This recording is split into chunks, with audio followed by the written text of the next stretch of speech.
the Arthur Sterling thing. He is the most disagreeable character in fiction, though Marie Bashkirtseff and Mary MacLean in real life could give him cards and spades. Fancy a poet, or any kind of writer, whom it hurts to think. What the devil are his agonies all about, his writhings and twistings and foaming at all his mouths? What would a poem by an intellectual epileptic like that be? Happily the author spares us quotation. I suppose there are Arthur Sterlings among the little fellows, but if genius is not serenity, fortitude and reasonableness, I don't know what it is. One cannot even imagine Shakespeare or Goethe bleeding over his work and howling when in the fell clutch of circumstance.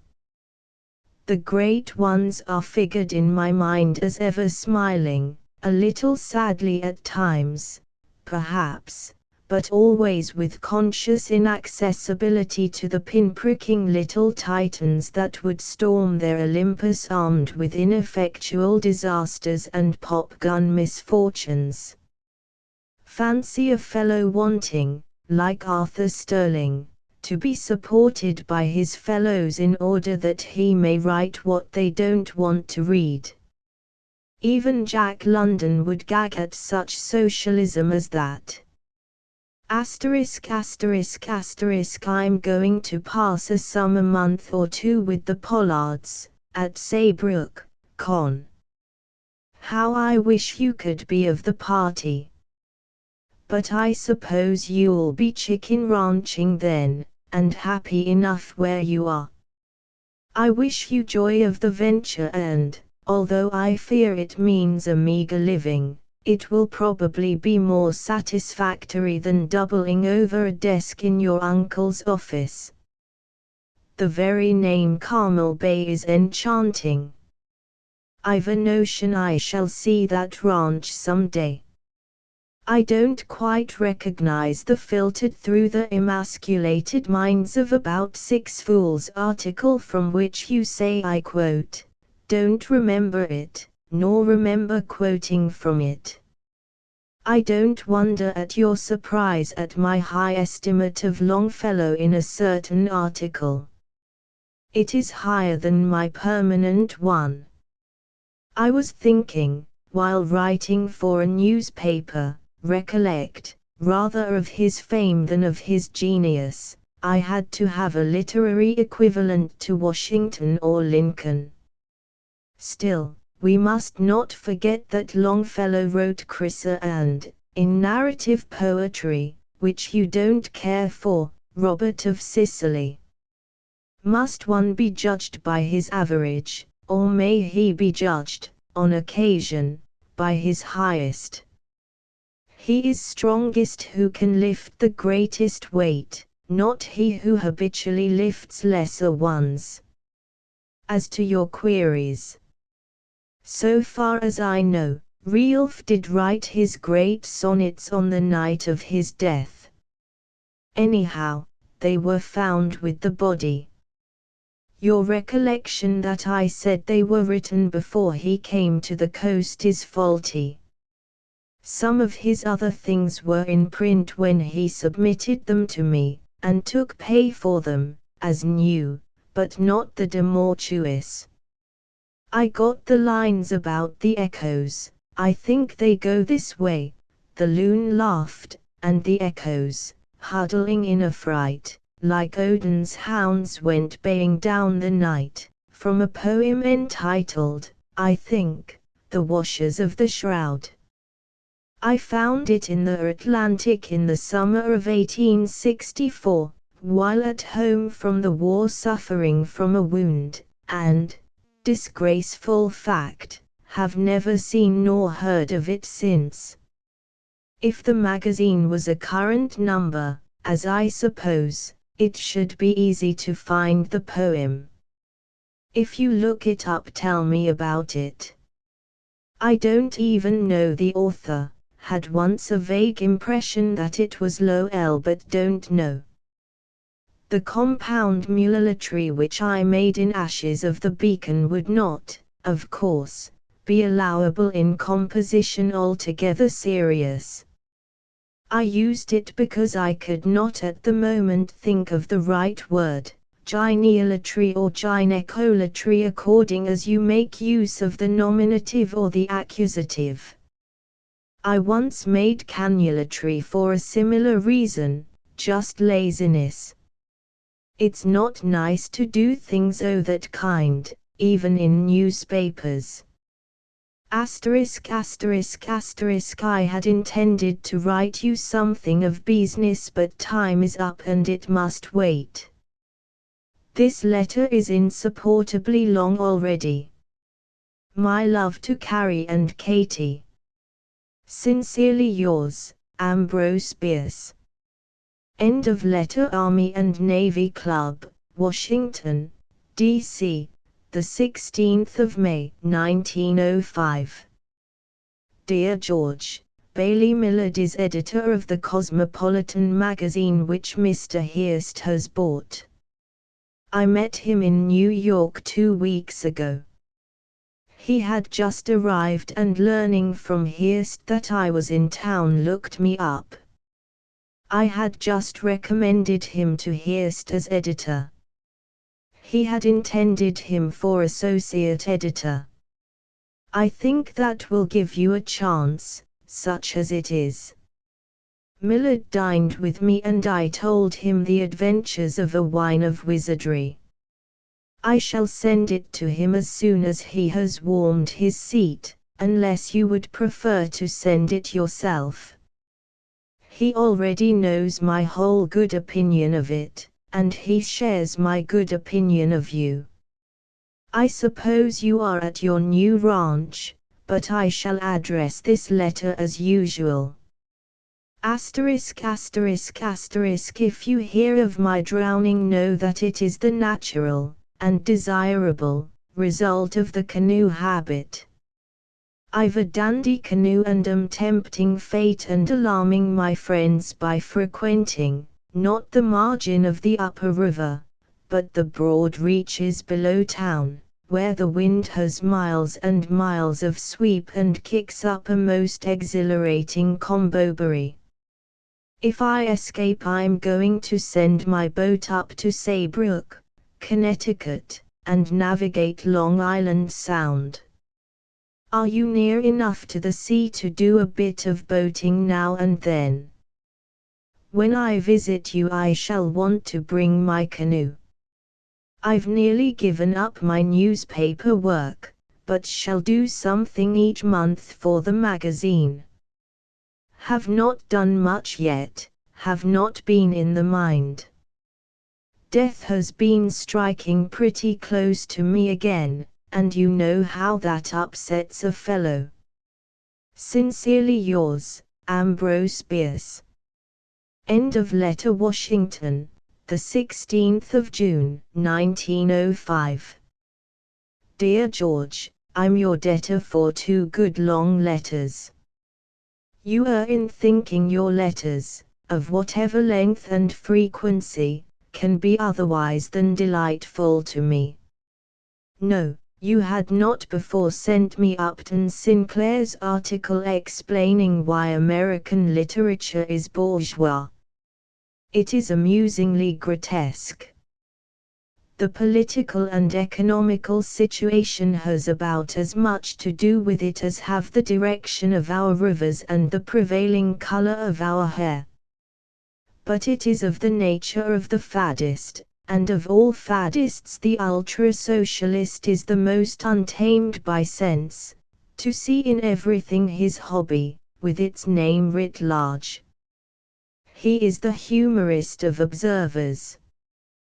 When Sinclair transiently forgets his gospel of the impossible he can see well enough. I note what you say of ****** and know that he did not use to like me, though I doubt if he ever had any antipathy to you. 6 or 8 years ago I tackled him on a particularly mean fling that he had made at me while I was absent from California. I think I had not met him before. I told him, rather coarsely, what I thought of the matter. He candidly confessed himself in the wrong, expressed regret and has ever since, so far as I know, been just and even generous to me.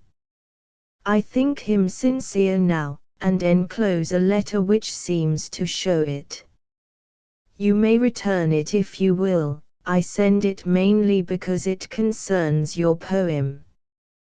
The trouble, our trouble, with ***** is that he has voluntarily entered into slavery to the traditions and theories of the magazine trade, which, like those of all trades, are the product of small men.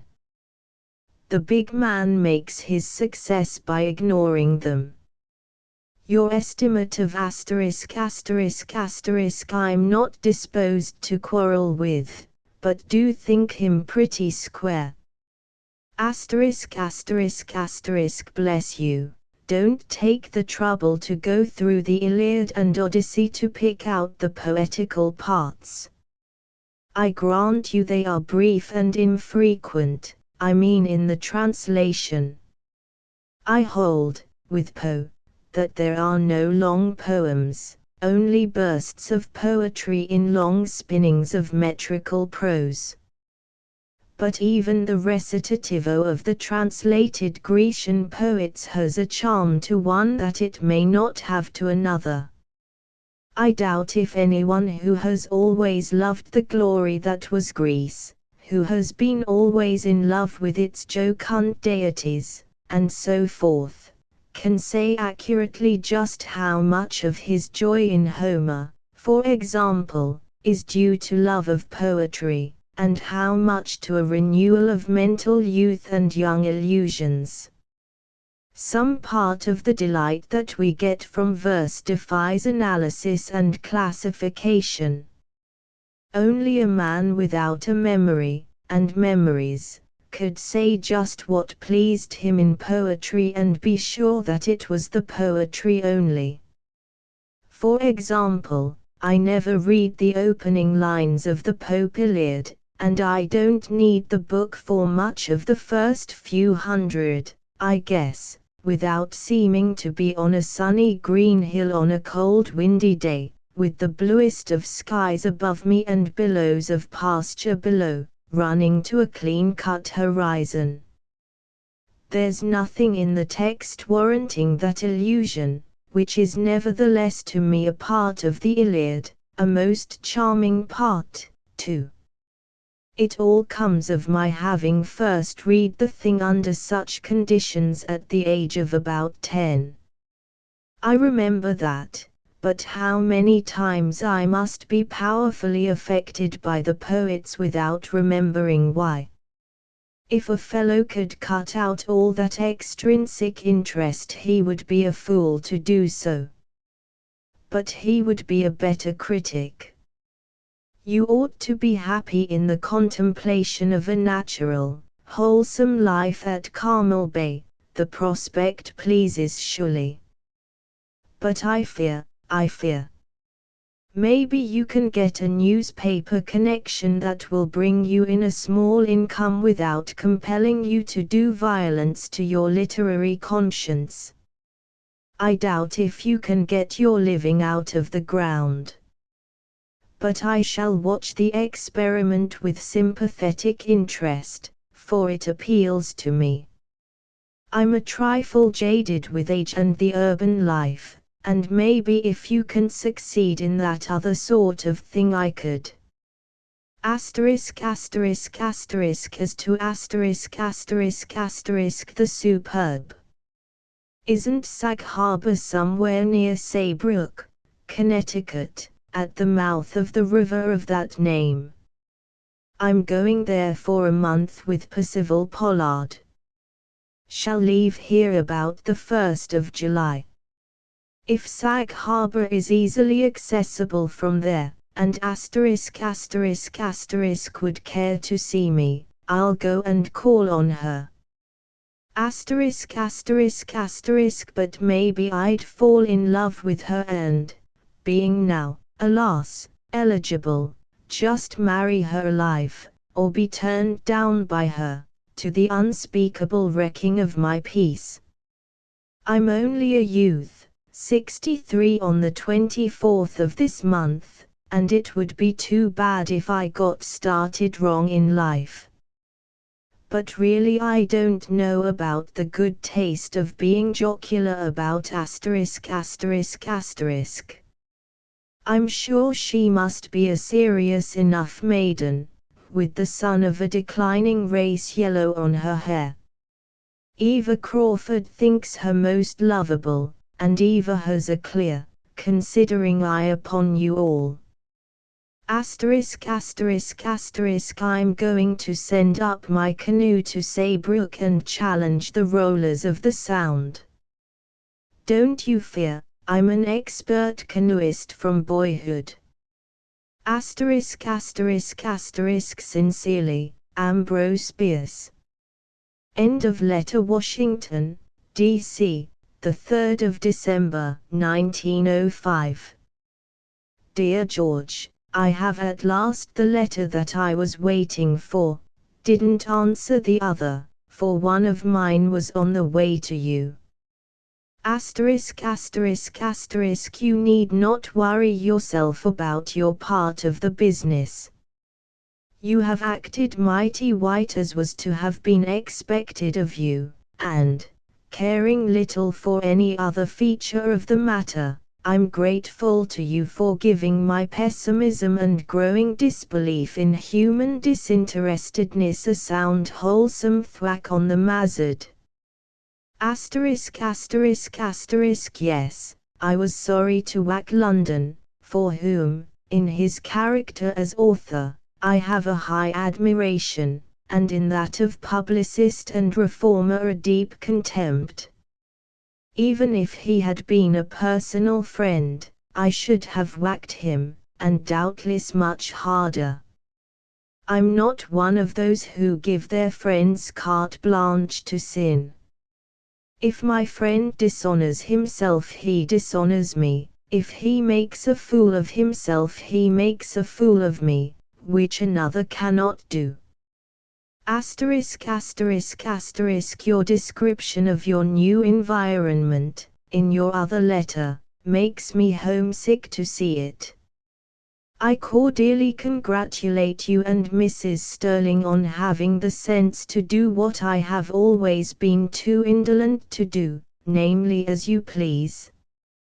Guess I've been always too busy warming both hands before the fire of life. And now, when it sinks and I am ready to depart, I find that the damned fire was in me and ought to have been quenched with a dash of cold sense.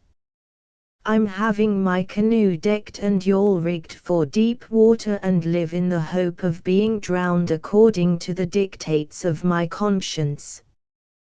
By way of proving my power of self-restraint, I'm going to stop this screed with a whole page unused. Sincerely yours, as ever, Ambrose Bierce. End of letter. Washington, D.C., the 3rd of February, 1906. Dear George, I don't know why I've not written to you. That is, I don't know why God made me what I have the misfortune to be, a sufferer from procrastination. ******** I have read Mary Austen's book with unexpected interest. It is pleasing exceedingly. You may not know that I'm familiar with the kind of country she writes of, and reading the book was like traversing it again. But the best of her is her style. That is delicious. It has a slight tang of archaism, just enough to suggest lucent syrups tinged with cinnamon or the spice and balm of Miller's sea winds. And what a knack at observation she has! Nothing escapes her eye. Tell me about her.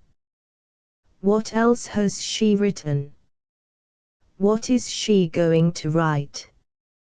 If she is still young she will do great work, if not, well, she has done it in that book. But she'll have to hammer and hammer again and again before the world will hear and heed. As to me, I'm pot boiling. My stuff in the N.Y. American, I presume that the part of it that you see is in the Examiner, is mere piffle, written without effort, purpose or care. My department in the Cosmopolitan is a failure, as I told Millard it would be. It is impossible to write topical stuff for a magazine. How can one discuss with heart or inspiration a thing that happens 2 months or so before one's comments on it will be read? The venture and the title were Hirst's notion, but the title so handicaps me that I can do nothing right. I shall drop it. I've done 3 little stories for the March number, they may be postponed, that are ghastly enough to make a pig squeal. Sincerely yours, Ambrose Bierce. End of letter. Washington, D.C., the 12th of March, 1906. My dear George, first, about the wine, I dislike the privately printed racket. Can you let the matter wait a little longer? Neil has the poem, and Neil is just now inaccessible to letters, somewhere in the South in the interest of his magazine that is to be. I called when in New York, but he had flown and I've been unable to reach him, but he is due here on the 23rd. Then if his mag is going to hold fire, or if he doesn't want the poem for it, let Robertson or Joseph Eyre have a hack at it. Barr is amusing.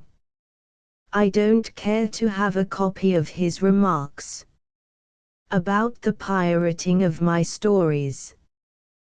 That is a matter for Chatto and Windus, who bought the English copyright of the book from which that one story came. I dare say, though, the publication was done by arrangement with them.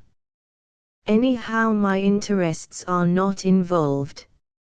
I was greatly interested in your account of Mrs. Austen.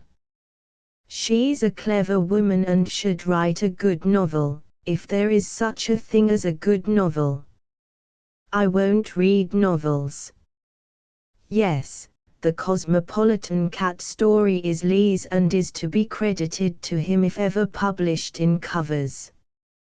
I fathered it as the only way to get it published at all. Of course I had to rewrite it, it was very crude and too horrible. A story may be terrible, but must not be horrible, there is a difference. I found the manuscript among his papers. It is disagreeable to think of the estrangement between **** and his family. Doubtless the trouble arises from his being married. Yes, it is funny, his taking his toddy along with you old soakers. I remember he used to kick at my having wine in camp and at your having a bottle hidden away in the bushes. I had seen that group of you and Joaquin and Stoddard and laughed at your lifelike impersonation of the drowsy demon. I passed the first half of last month in New York. Went there for a dinner and stayed to 12. Sam Davis and Homer Davenport were of the party. Sam was here for a few days, but maybe you don't know Sam. He's a brother to Bob, who swears you got your Dante-like solemnity of countenance by coming into his office when he was editing a newspaper. You are not to think I have thrown **** over. There are only 2 or 3 matters of seriousness between us and they cannot profitably be discussed in letters, so they must wait until he and I meet if we ever do. I shall mention them to no one else and I don't suppose he will to anyone but me. Apart from these, well, our correspondence was disagreeable. So the obvious thing to do was to put an end to it. To unlike a friend is not an easy thing to do, and I've not attempted to do it. Of course I approve the new lines in the wine and if Neil or anybody else will have the poem I shall insert them in their place. That screaming thing stays with one almost as does the blue-eyed vampire and is not only visible, as is she, but audible as well. If you go on adding lines to the poem I shall not so sharply deplore our failure to get it into print. As Mark Twain says, every time you draw you fill. The Night in Heaven is fine work in the grand style and its swing is haunting when one gets it. I get a jolt or two in the reading, but I dare say you purposely contrived them and I can't say they hurt. Of course the rhythm recalls Kipling's The Last Shanty. I'm not sure I spell the word correctly, if there's a correct way, but that is nothing. Nobody has the copyright of any possible meter or rhythm in English prosody. It has been long since anybody was first. When are you coming to Washington to sail in my canoe? Sincerely yours, Ambrose Bierce. End of letter. Washington, D.C., the 5th of April, 1906. Dear George, I've been in New York again but am slowly recovering. I saw Neil. He assures me that the magazine will surely materialize about June, and he wants the poem, A Wine of Wizardry with an introduction by me. I think he means it, if so that will give it greater publicity than what you have in mind, even if the mag eventually fail. Magazines, if well advertised, usually sell several 100,000 of the first issue. The trick is to keep them going. Munce's scrapbook disposed of 500,000. Asterisk asterisk asterisk asterisk asterisk asterisk was to start for a few weeks in California about now. I hope you will see him. He is not a bad lot when convinced that one respects him. He has been treated pretty badly in this neck o' the woods, as is every Western man who breaks into this realm of smugvumps. My benediction upon Carmelites all and singular, if any are all. Sincerely yours, Ambrose Bierce. Doubleday, Page and Company are to publish my Cynic's Dictionary. End of letter. The Army and Navy Club, Washington, D.C., the 20th of April, 1906. Dear George, I write in the hope that you are alive and the fear that you are wrecked. 8. Please let me know if I can help. I need not say how glad I shall be to do so. Help would go with this were I sure about you and the post office. It's a mighty bad business and one does not need to own property out there to be hit hard by it. One needs only to have friends there. We are helpless here, so far as the telegraph is concerned, shall not be able to get anything on the wires for many days, all private dispatches being refused. Pray God you and yours may be all right. Of course anything that you may be able to tell me of my friends will be gratefully received. Sincerely yours, Ambrose Bierce. 8. The San Francisco earthquake and fire had occurred the 18th of April, 1906. End of letter. Washington, D.C., the 6th of May, 1906. Dear George, your letter relieves me greatly. I had begun to fear that you had gone before. Thank you very much for your news of our friends. I had already heard from Eva Croft. Also from Grizzly. Asterisk asterisk asterisk. Thank you for Mr. Eddy's review of Shapes. But he is misinformed about poor Flora Shearer. Of course I helped her, who would not help a good friend in adversity. But she went to Scotland to a brother long ago, and at this time I do not know if she is living or dead. But here am I forgetting, momentarily, that awful wiping out of San Francisco. It hit me pretty hard in many ways, mostly indirectly, through my friends. I had rather hoped to have to put up for you and your gang, and am a trifle disappointed to know that you are all right, except the chimneys. I'm glad that tidal wave did not come, but don't you think you'd better have a canoe ready? You could keep it on your veranda stacked with provisions and whiskey. My letter from Ursus, written during the conflagration, expresses a keen solicitude for the Pharaohs, as the fire was working westward. If this letter is a little disconnected and incoherent, know, O King, that I have just returned from a dinner in Atlantic City, NJ.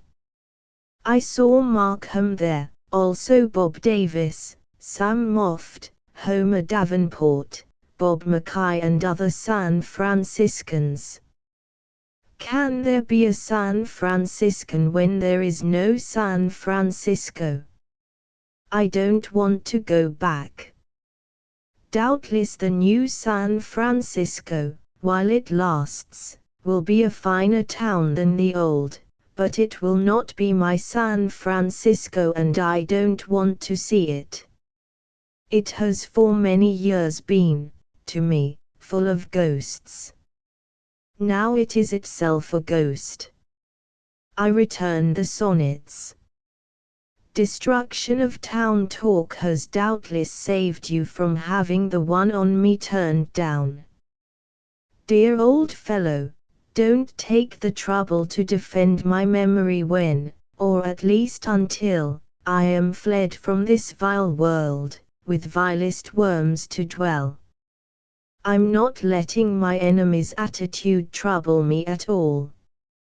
On the contrary, I'm rather sorry for them and their insomnia, lying awake o' nights to think out new and needful lies about me, while I sleep sweetly. Oh, it is all right, truly. No, I never had any row, nor much acquaintance, with Mark Twain, met him but 2 or 3 times. Once with Stoddard in London. I think pretty well of him, but doubt if he cared for me and can't, at the moment, think of any reason why he should have cared for me. The Cynic's Dictionary is a printing. I shall have to call it something else, for the publishers tell me there is a Cynic's Dictionary already out. I dare say the author took more than my title. The stuff has been a rich mine for a plagiarist for many a year. They, the publishers, won't have the Devil's Dictionary. Here in the East the devil is a sacred personage, the 4th person of the Trinity, as an Irishman might say, and his name must not be taken in vain. No, the testimony of the sons has not palled on me. I still read it and still think it one of the world's greatest poems. ******* Well, God be with ye and spare the shack at Carmel, sincerely yours, Ambrose Bierce. End of letter. Washington, D.C., the 11th of June, 1906. Dear George, your poem, A Dream of Fear, was so good before that it needed no improvement, though I'm glad to observe that you have the passion for perfection. Sure, you shall have your word colossal applied to a thing of 2 dimensions, and you will. I have no objection to the publication of that sonnet on me. It may give my enemies a transient feeling that is disagreeable, and if I can do that without taking any trouble in the matter myself, it is worth doing. I think they must have renewed their activity, to have provoked you so, got up a new and fascinating lie, probably. Thank you for putting your good right leg into action, Thumwood. What a settlement you have collected about you at Carmel.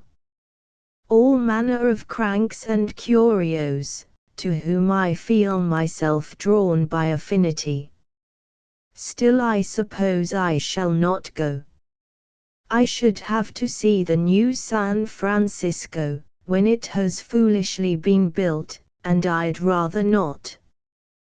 One does not care to look upon either the mutilated face of one's mashed friend or an upstart impostor bearing his name. No, my San Francisco is gone and I'll have no other. ******** You are wrong about Gorky. He has none of the artist in him.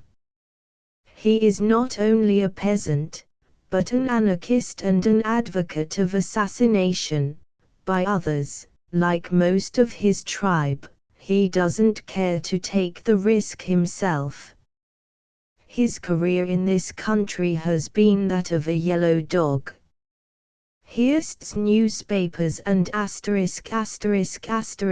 the only friends that remain to him of all those that acclaimed him when he landed.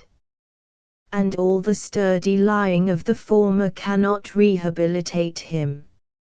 It isn't merely the woman matter. You'd understand if you were on this side of the country. I was myself a dupe in the matter. He had expressed high admiration of my books, in an interview in Russia, and when his government released him from prison I cabled him congratulations. Oh, my. Yes, I've observed the obviously lying estimates of the San Franciscan dead, also that there was no earthquake, just a fire, also the determination to beat the insurance companies. Insurance is a hog game, and if they, the companies, can be beaten out of their dishonest gains by superior dishonesty, I have no objection. But in my judgment they are neither legally nor morally liable for the half that is claimed of them. Those of them that took no earthquake risks don't owe a cent. Please don't send ********** S verses to me if you can decently decline. I should be sorry to find them bad, and my loathing of the Whitmaniacal form is as deep as yours. Perhaps I should find them good otherwise, but the probability is so small that I don't want to take the chance. I've just finished reading the first proofs of the Cynic's Word book which Doubleday, Page and Company are to bring out in October. My dealings with them have been most pleasant, and one of them whom I met the other day at Atlantic City seems a fine fellow. I think I told you that S.O. House, of Galveston, Texas, is compiling a book of essays and sick from some of my stuff that I sent him. I've left the selection entirely to him and presented him with the profits if there be any. He'll probably not even find a publisher. He has the work about half done. By the way, he is an enthusiastic admirer of you. For that I like him, and for much else. I mean to stay here all summer if I die for it, as I probably shall. Luck and love to you. Sincerely yours, Ambrose Bierce. End of letter. The Army and Navy Club, Washington, D.C., the 20th of June, 1906. Dear Mr. Cahill, I am more sorry than I can say to be unable to send you the copy of the Builder's Review that you kindly sent me. But before receiving your note I had, in my own interest, searched high and low for it, in vain. Somebody stole it from my table. I especially valued it after the catastrophe, but should have been doubly pleased to have it for you. It was indeed a rough deal you San Franciscans got. I had always expected to go back to the good old town someday, but I have no desire to see the new town, if there is to be one. I fear the fire consumed even the ghosts that used to meet me at every street corner, ghosts of dear dead friends, oh, so many of them. Please accept my sympathy for your losses. I too am a sufferer. A whole edition of my latest book, plates and all, having gone up in smoke, and many of my friends being now in the dependent class. It hit us all pretty hard, I guess, wherever we happened to be. Sincerely yours, Ambrose Bierce. End of letter. Washington, D.C., the 11th of August, 1906. Dear George, ********** if your neighbor Carmelites are really normal and respectable, I'm sorry for you. They will surely, remaining cold sober themselves, drive you to drink. Their sort affects me that way. God bless the crank and the curio, what would life in this desert be without its mullahs and its dervishes? A matter of merchants and camel drivers, no one to laugh with and at. Did you see Gorky's estimate of us in Appletons? Having been a few weeks in the land, whose language he knows not a word of, he knows, by intuition of genius and a wee bit help from Gaylord Wilshire and his gang, all about us, and tells it in generalities of vituperation as applicable to one country as to another. He's a dandy bomb thrower, but he handles the stink pot only indifferently well. He should write, for the Cosmopolitan, on the treason of God. Sorry you didn't like my remarks in that fool's symposium. If I said enough to make it clear that I don't care a damn for any of the matters touched upon, nor for the fellows who do care, I satisfied my wish. It was not intended to be an argument at all, at least not on my part. I don't argue with babes and sucklings.